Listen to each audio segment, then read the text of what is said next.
Good morning to all of you. आप सभी प्यारे स्टूडेंट का मैं सत्येंद्र सर बहकॉस टेक्निकल एकेडमी के ऑफिशियल यूट्यूब चैनल पर स्वागत करता हूं। चलिए आज के इस लाइव सेशन में हम लोग 23 मार्च 2019 शिफ्ट 1 डे 2 क्वेश्चन 26 से 50 को डिस्कस करने जा रहे हैं। इसका एक डे 1 हमने डिस्कस कर दिए हैं और इसका एक प्लेलिस्ट हमने बना दिया है जो 2019 पेपर के नाम से बना हुआ हमारे चैनल पर। आप सभी प्यारे स्टूडेंट वहां जाके अपने वीडियो को देख सकते हैं। और मैं कहना चाहूँगा कि जो भी हमारे चैनल पर आज नए हो या इस चैनल पर पहली बार आए हों, तो सबसे पहले मैं कहूँगा चैनल को आप सब्सक्राइब कर लीजिए, जिससे आपको तमाम तरह के वीडियो, एजुकेशन वीडियो, आपके नॉलेजेबल वीडियो मिलते रहें, सिलेबस के वीडियो मिलते रहें, जिससे आपकी प्रिपरेशंस अच्छी हो पाए। तो चलिए हम लोग इसी क्रम में आगे बढ़ेंगे और क्वेश्चन नंबर 26 देखेंगे। क्वेश्चन नंबर 26 देखिए क्या बोल रहा है, मैं पढ़ रहा हूँ, आप ध्यान से सुनिएगा। माइक्रोसॉफ्ट एक्सेल में शीर्षक का मतलब टाइटल बार, इसे हम लोग कहते हैं title bar. Title bar application window पर कहाँ दिखाई पड़ता है? तो टाइटल बार हमेशा ऊपर होता है। ऊपर का मतलब देखिए ये सी वाला ऑप्शन सही होगा। तो टाइटल बार पहला टैब शीट होता है आपके किसी भी ऑफिस विंडो का, है ना, ये हमें ध्यान रखना है। चलिए 27 नंबर देखो, निम्न कथनों की सत्यता का सबसे अच्छा वर्णन कौन सा विकल्प करता है? सत्य, है ना, हमें सत्य बताना है। जो वायरस होता है, जो ट्रोजन होता है, या जो की लॉगिंग है ना, कुंजी लॉगर का मतलब की लॉगिंग, ये सारे यूटिलिटी सॉफ्टवेयर होते हैं। तो ये सब यूटिलिटी नहीं होते हैं। कारण है क्योंकि आपको पता होना चाहिए कि देखिए यूटिलिटी सॉफ्टवेयर क्या है। तो यूटिलिटी सॉफ्टवेयर का मतलब होता है जो हमारे, है ना, मेंटेनेंस में काम करें, जो हमारे प्राइवेसी में काम करें। पर देखिए वायरस तो ये कोई ऐसा है नहीं कि जो हमारे लिए ज़रूरी है। वायरस एक तरह का एरर है, तो वो कोई सॉफ्टवेयर नहीं माना जाएगा, वो एक एरर है, तो वो एप्लीकेशन में ही कंसीडर हो जाएगा। विंडोज़ और लिनक्स सिस्टम सॉफ्टवेयर होते हैं, तो जरूर जाहिर सी बात है ये ओएस है। तो विंडोज़ और लिनक्स ओएस हैं। तो देखो पहला गलत है, दूसरा सही है। तो पहला गलत है, दूसरा सही है, बी वाला ऑप्शन सही होगा। इसमें थोड़ा मिस्टेक हो गया, देखो यहाँ पे भी आ गया है, तो ये थोड़ा सा ऐसे होना चाहिए था, ये सत्य और ये गलत यहाँ होना चाहिए था। तो बहरहाल मैं इसको बी बोलूँगा। पहला स्टेटमेंट गलत, दूसरा स्टेटमेंट सही। इसको आप अपने अकॉर्डिंग देख लीजिएगा। माइक्रोसॉफ्ट एक्सेल वर्कशीट की किसी सेल में मान दर्ज करते समय प्रविष्टियों को रद्द करने के लिए कुंजी दबाते हैं। देखो मान लो हम फार्मूला लिख रहे हों और हम चाहते हैं कि फार्मूला गलत हो गया या कोई मान गलत हो गया, तो हम उसमें कैसे वापस आ जाएं, रद्द कैसे करें? तो क्या टैब से? तो टैब से तो मूव करते हैं। स्कैप, है ना, ये बी वाला ऑप्शन सही होगा, स्कैप। बाकी एरो से मूव करते हैं, स्पेस बार से भी मूव करते हैं। तो स्कैप बटन करके हम उसको रद्द कर सकते हैं, कैंसिल कर सकते हैं, क्योंकि स्कैप का नाम ही कैंसिल होता है। चलिए, है ना, एक बार ज़रूर बताइएगा वीडियो कैसी लगी। और इस तरह का वीडियो मैं आपको प्रोवाइड करता रहता हूँ और आप इसे ज़्यादा से ज़्यादा शेयर करिए। और जो कमियाँ हो या जो आप और उम्मीद करते हो, जो पढ़ना चाहते हो, मुझे कमेंट करके ज़रूर बताएं। इनिएक हो या इडवैक हो, ये जो आपके कंप्यूटर हैं, मैं इनका फुल फॉर्म बता चुका हूँ। इनिएक का पूरा नाम होता है electronic numerical integrated automatic computer. इडवैक का होता है electronic discrete variable automatic computer. ये किस जनरेशन के कंप्यूटर होते हैं? तो ये सब प्रथम जनरेशन के कंप्यूटर हैं, ये सब प्रथम जनरेशन के कंप्यूटर हैं। डी वाला ऑप्शन सही होगा। चलिए 30 नंबर पे चलते हैं। GUI OS, GUI का पूरा नाम आप जानते होंगे। GUI को हम लोग कहते हैं graphical user interface, graphical user interface. अब जरा मुझे बताना, ग्राफिकल यूजर इंटरफेस का मतलब जिस OS को चलाने में आसानी हो, जो आइकन से चलता हो। तो देखो लाइनेक्स और डॉस तो नहीं है, डॉस लाइनेक्स तो है नहीं, यहाँ विंडोज़ 10 होगा, दैट्स मीन डॉस भी नहीं होगा। सी वाला ऑप्शन सही होगा, विंडोज़ 10। 31 पे चलिए। माइक्रोसॉफ्ट एक्सेल में फार्मूला बार के बाईं ओर प्रदर्शित चिन्ह क्या है? देखो ये यहाँ चिन्ह छूट गया, ये ऐसे बन रहा है। इस चिन्ह को हम लोग कहते हैं एंटर, इसे हम लोग कहते हैं एंटर। ये फार्मूला बार पे बनता है, इस तरह से बनता है, एंटर। ये आपका सी वाला आंसर सही होगा। चलिए आगे बढ़ते हैं। 32 देखो, निम्नलिखित में कौन सा कथन गलत है? गलत बताना है। देखो ध्यान रखना, इंटरनेट कई छोटे नेटवर्क का एक हिस्सा होता है, सही बात है।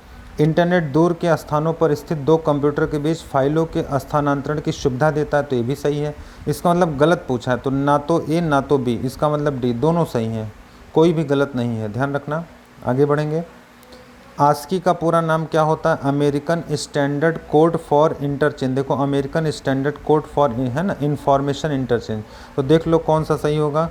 American standard code for information interchange, C वाला सही लग रहा है, सी वाला सही लग रहा है।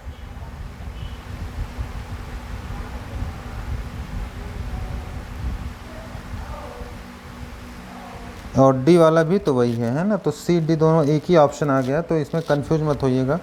सी डी दोनों सेम है, इसलिए इसमें दिक्कत नहीं होना, यही सही है। American standard code for information interchange, information interchange दोनों सही हैं।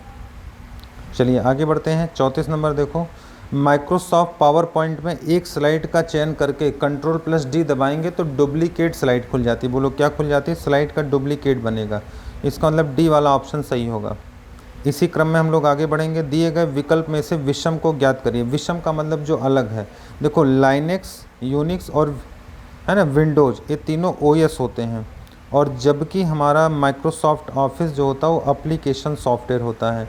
तो विषम कौन होगा? बताओ विषम कौन होगा भाई? आप बोलोगे सर डी विषम होगा। क्यों? क्योंकि एप्लीकेशन सॉफ्टवेयर है। चलिए इसी क्रम में आगे बढ़ेंगे। 36 नंबर देखो, माइक्रोसॉफ्ट वर्ड दस्तावेज के सभी अक्षरों को अपर केस में है ना बदलने के लिए निम्न में किसका उपयोग किया जाता है? तो देखो अपर केस का मतलब जैसे मान लो सबको बड़े लेटर में लिखना, अपर में लिखना। क्या सभी सामग्री का चयन करके Ctrl+U तो अंडरलाइन हो जाएगा, यक्स कट जाएगा, शो हाई हट जाएगा। सूची अपर केस विकल्प चुनना होगा डी। पहले Ctrl+A कर लो, फिर फॉन्ट मेनू में चले जाओ, चेंज केस में चले जाओ, वहाँ से अपर केस क्लिक कर लो। इसका मतलब D is a right answer, D आपका सही होगा। 37 देखो, विंडोज़ 10 में फाइल प्रबंधन एप्लीकेशन को नाम दिया गया है जिसका उपयोग विंडोज़ ऑपरेटिंग सिस्टम द्वारा फोल्डर फाइलों को ब्राउज करने के लिए किया जाता है। इसी को हम लोग माई कंप्यूटर कहते हैं। देखो माई कंप्यूटर कहते हैं, या इसी को माई कंप्यूटर ना कह के फाइल एक्सप्लोरर भी कहा जाता है, फाइल एक्सप्लोरर भी कहते हैं। तो यहाँ देखिए आपका डी वाला आंसर सही होगा, डी वाला आंसर सही होगा। चलिए, माइक्रोसॉफ्ट वर्ड दस्तावेज में पैराग्राफ। अब देखो पैराग्राफ का सिंबल होता है, इसे हम लोग Ctrl+Shift+F8 Ctrl+Shift+8 है ना, ये प्रेस करेंगे तो आपका यहाँ पे जितने भी पैराग्राफ लिखते हैं उसमें सिंबल शो और हाइड होने लगते हैं। पैराग्राफ का सिंबल ये ऐसे बनता है, देखो ये पैराग्राफ का सिंबल है।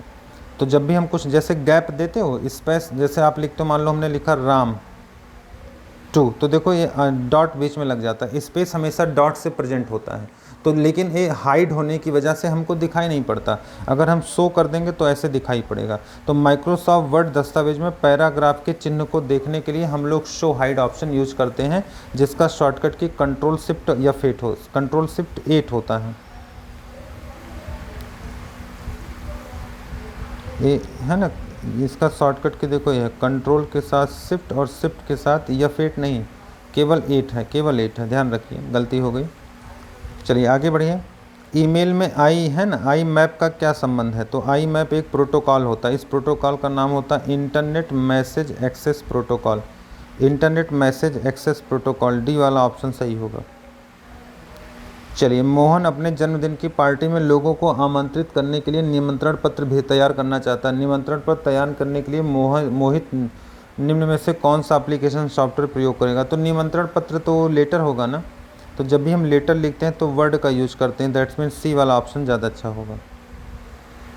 निम्नलिखित में किसे बैच ऑपरेटिंग सिस्टम को समर्पित नहीं किया गया? बैच, बैच का मतलब जानते हैं क्या होता है? बैच का मतलब कई कार्यों को साथ करना, कई कार्यों को साथ करना, पर इसमें समय का कोई वो नहीं होता, समय नहीं होता है। तो देखिए कम टर्न अराउंड समय है ना, इसको समर्पित नहीं किया गया। इसमें टाइम का कोई बाउंडेशन नहीं होता है, इसलिए बी ऑप्शन सही होगा। निम्नलिखित में कौन सा कथन गलत है? गलत बताना। देखो पहला सुनो, माइक्रोसॉफ्ट पावर पॉइंट 2016 में स्लाइड शॉर्टर ये व्यू होता है, स्लाइड शॉर्टर व्यू कहाँ पर मिलता है? क्या रिव्यू टैब में होता है? रिव्यू में नहीं होता, व्यू में होता है। ये पहला वाला गलत है। माइक्रोसॉफ्ट पावर पॉइंट 2016 में अपनी प्रस्तुति में संगीत जोड़ने के लिए इंसर्ट में जाओ, मीडिया में जाओ और ऑडियो में जाओ, ये तो सही है। इसका मतलब देखो ये पहला गलत है, दूसरा सही है, तो गलत कौन है? तो केवल ए गलत है, केवल ए का मतलब बी, बी वाला गलत है, बाकी सॉरी केवल ए गलत है, तो ए गलत है तो ए का मतलब केवल ए है ना, बी वाला ऑप्शन सही होगा, बी वाला ऑप्शन सही होगा। माइक्रोसॉफ्ट एक्सेल 2016 में निम्नलिखित में कौन सा वैध फंक्शन है। अब देखो वैध फंक्शन कैसे समझोगे, जब फंक्शन पढ़ोगे। लगभग मैंने 80 फंक्शन आप लोगों को पढ़ाया है। अब ध्यान से सुनना, देखो 80 फंक्शन में देखो सम माइनस नहीं होता, सम इफ होता है, सम प्रोडक्ट होता है, सम होता है, पर सम माइनस नहीं होता, इसलिए बी वाला आपका गलत है। बोलो कौन सा गलत है, बी गलत होगा। चलिए आगे बढ़ते हैं। निम्नलिखित में कौन सा लाइनेक्स का मुख्य घटक है जो कंप्यूटर के साथ इंटरेक्ट करता है। कर्नल। कर्नल जो होता है सेंट्रल प्रोग्राम होता है, सेंट्रल प्रोग्राम होता है जो सीपीयू में खुद को रख लेता है और बाद में कंप्यूटर सभी डिवाइसों से इंटरेक्ट करता है, यही कर्नल होता है। चलिए आगे बढ़ेंगे। निम्नलिखित में कौन सा एक नेटवर्क कार्ड है जो किसी कंप्यूटर के अंदर इंस्टॉल है जो नेटवर्क से कनेक्ट करने में सक्षम होता है, उसे हम लोग एनआईसी कार्ड कहते हैं। एनआईसी का मतलब लैन कार्ड, इसी का पूरा नाम होता है नेटवर्क इंटरफेस कार्ड। इसका मतलब अगर आपके कंप्यूटर में नेटवर्क इंटरफेस कार्ड नहीं होगा तो आपके कंप्यूटर पर नेटवर्क स्थापित नहीं होगा, ये हमें जानना चाहिए। ASCII 7 का एक 7 बिट कोड है, यह विशिष्ट रूप से अधिकतम कितने वर्डों को रिप्रेजेंट करेगा। तो 7 है तो 2 की पावर 7 कर दो, 128 को रिप्रेजेंट करेगा, 128 कैरेक्टर को रिप्रेजेंट करेगा। किसी कंप्यूटर के कीबोर्ड में आमतौर पर कितने फंक्शन की होते हैं, 12 फंक्शन की होते हैं। F1 से लेके F12 तक 12 फंक्शन की होते हैं, ये वाला ऑप्शन सही होगा। 48 नंबर, BCD नोटेशन का उपयोग करके बेस शब्द का बाइनरी। देखो बेस शब्द का बाइनरी, तो जब BCD पढ़ो पहले है ना चतुर्थांश पढ़ो। देखो इसे फर्स्ट कहते हैं, ये आपका सेकंड होगा, इधर देखो थर्ड होगा, ये आपका फोर्थ होगा।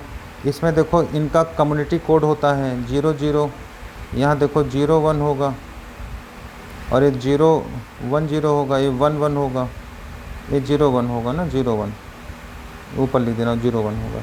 अब इसमें देखो A 0 से लेकर 9 तक संख्या आती हैं, इसमें A से लेके आपका कहाँ तक आएगा, I तक आएगा। यहाँ देखो 9 तक आएगा ना, ये J से लेके R तक आएगा, S से लेके Z तक यहाँ आता है, S से लेके Z तक। अब इसी से बनता है, देखो इतना अगर पता है तो बना लोगे। अब देखो यहाँ बेस शब्द बोल रहा है ना, तो बेस में क्या क्या है, B है, A है, S है, E है। सभी का 6-6 बिट बनता है, सभी का 6-6 बिट बनेगा। तो B का 6 बिट कैसे बनेगा, देखो B कहाँ आएगा, B चौथे में आएगा, A भी चौथे में आएगा, E भी चौथे में आएगा, S आएगा दूसरे में, दूसरे का समुदाय कोड 01 होता है। तो इसी से बनाना होगा, है ना, इसी से हम लोग बनाएंगे।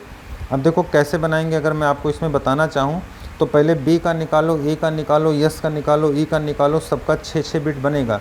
समुदाय कोड लिखोगे, इसके बाद उसका है ना 4 बिट प्रेजेंटेशन लिखोगे। थोड़ा लेंदी है, थोड़ा लेंदी है, तो इसको मैं मेरे YouTube चैनल पर हमने पढ़ा रखा है, अगर आप सर्च मारोगे तो आपको मिल जाएगा। मैंने चैनल पे इसका वीडियो बना के अलग से डाल रखा है। तो ध्यान रखना, जैसे B बेस है तो B है, A है, S है, E है, मैं लिख दे रहा हूँ। देखो B आपका चौथे में होता है तो 1-1, बाकी दूसरा स्थान होता है तो इसका हो जाएगा 0-0-1-0।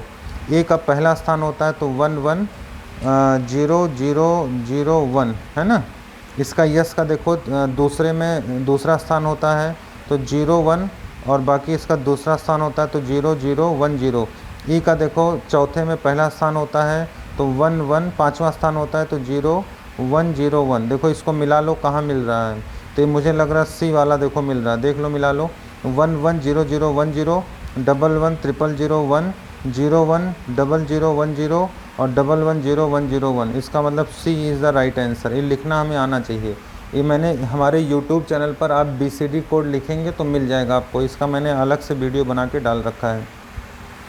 49 नंबर देखो, निम्नलिखित में कौन सा कथन गलत है। माइक्रोसॉफ्ट वर्ड में किसी तालिका के सभी सेल का पृष्ठभूमि रंग समान होना चाहिए, ऐसा कुछ नहीं, आप बदल सकते हो, गलत है। ये जोशी टेबल नहीं है, अंदर टेबल को डाला जा सकता है, तो वर्ड में एक टेबल के सही है, तो केवल है ना ए सही, केवल ए गलत है। कौन सा गलत है, तो केवल ए, इसका मतलब बी वाला ऑप्शन सही होगा। चलिए आगे बढ़ते हैं। 50 नंबर, कंट्रोल प्लस के किसका शॉर्टकट की होता है, हाइपर लिंक का होता है, तो इसका आंसर बी हो जाएगा भाई। तो देखिए आज हमने 23 मार्च शिफ्ट 1 पूरा करा दिया, कल हम लोग 23 मार्च शिफ्ट 2 चलेंगे, पढ़ेंगे। इस तरह से आपके पेपर 4 पार्ट में हुए थे। 23 मार्च को 2 पेपर हुआ था और 24 को 2 पेपर हुआ था। तो इसका एक अलग से प्लेलिस्ट मैं चैनल पर बना दे रहा हूं। जो भी बच्चे हमारे तैयारी कर रहे हैं उनको ढेर सारी शुभकामनाएं हैं कि वो वीडियो ज़रूर देखें। और इसे अच्छे से रिमाइंड करें, याद करें। अगर कोई डाउट होता है तो हमारे नंबर पर कांटेक्ट करें। और अगर क्लासेस को लेके कहीं प्रॉब्लम होती है तो ऑनलाइन क्लास भी ले सकते हैं या ऑफलाइन क्लास भी आप ज्वाइन कर सकते हैं। और बाकी किसी भी प्रकार के डाउट के लिए मुझे कॉल करें, व्हाट्सअप करें। तो थैंक यू फॉर वॉचिंग, और ज़्यादा से ज़्यादा इस वीडियो को शेयर करिए, इतना मैं आप लोगों से रिक्वेस्ट करूँगा। Okay, thanks a lot.